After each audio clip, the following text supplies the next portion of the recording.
গাছের আম পাড়া নিয়ে হয় সামান্য ঝগড়া বিবাদ, এক পর্যায়ে যা ধারণ করে ভয়াবহ রূপ।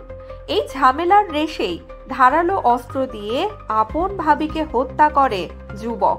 রীতিমতো শরীর থেকে বিচ্ছিন্ন করে ফেলে মাথা, আর সেই কাটা মাথা নিয়েই পুরো গ্রাম ঘুরে হাজির হয় থানায়, করে আত্মসমর্পণ। ঘটনাটি ভারতের পশ্চিমবঙ্গের দক্ষিণ 24 পরগনার বাসন্তীর ভরতগড় এলাকার।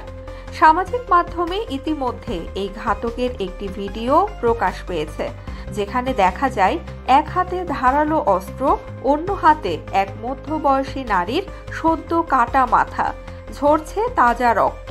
চোখে মুখে ঘাতকের নেই কোনো আতঙ্ক, নির্দ্বিধায় আত্মসমর্পণের উদ্দেশ্যে থানার দিকে হেঁটে চলেছেন তিনি।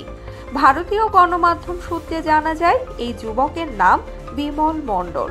তার হাতে খুন হওয়া বৌদির নাম সতী মণ্ডল। সতীর বাড়ির পাশেই ঘাতক বিমলের বাড়ি।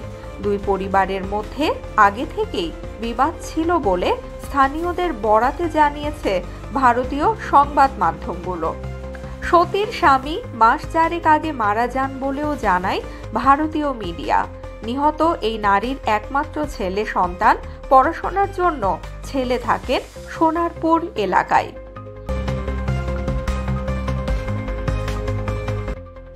স্থানীয়দের দাবি, সম্প্রতি স্থানীয় একটি মাঠে দাঁড়িয়ে দেবর বৌদি দুজনের বাগবিতণ্ডা চলছিল।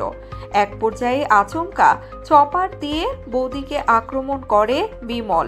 এতে শরীর থেকে মাথা সম্পূর্ণ আলাদা হয়ে যায়। রক্তাক্ত অবস্থায় ছিটকে পড়েন সতী। এরপর এক হাতে কাটা মুন্ডু এবং অন্য হাতে চপার নিয়ে হাঁটতে শুরু করে বিমল।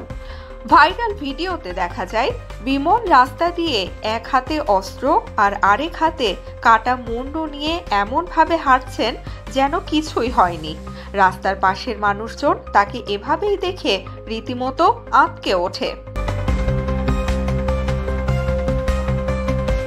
এক পর্যায়ে থানায় এসে আত্মসমর্পণ করলে বিমলকে গ্রেপ্তার করে পুলিশ। কাটা মাথা এবং ধারালো অস্ত্রটি বাজেয়াপ্ত করেছে পুলিশ। জানা যায় জিজ্ঞাসাবাদের মুখে ইতিমধ্যে খুনের কথা স্বীকার করেছেন বিমল মণ্ডল। তিনি জানিয়েছেন হঠাৎ মাথা গরম হয়ে যাওয়াতেই এই কাণ্ড ঘটিয়ে ফেলেছেন। ঘটনার বর্ণনা দিয়ে পশ্চিমবঙ্গ রাজ্য পুলিশ বলছে, বিমল দাবি করেন আম গাছটি তার মালিকানাধীন। সতীও পাল্টা দাবি করে বসেন গাছটি তার, তাই আম পাড়ার জন্য তার কারো অনুমতি নেওয়ার প্রয়োজন নেই। দুজনের মধ্যে বিষয়টি নিয়ে কথা কাটাকাটি চলতে থাকে।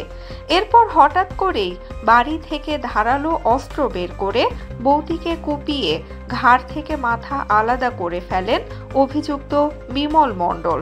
তারপর বৌদির কাটা মুন্ডু নিয়েই ঘুরে বেড়ান পুরো এলাকা।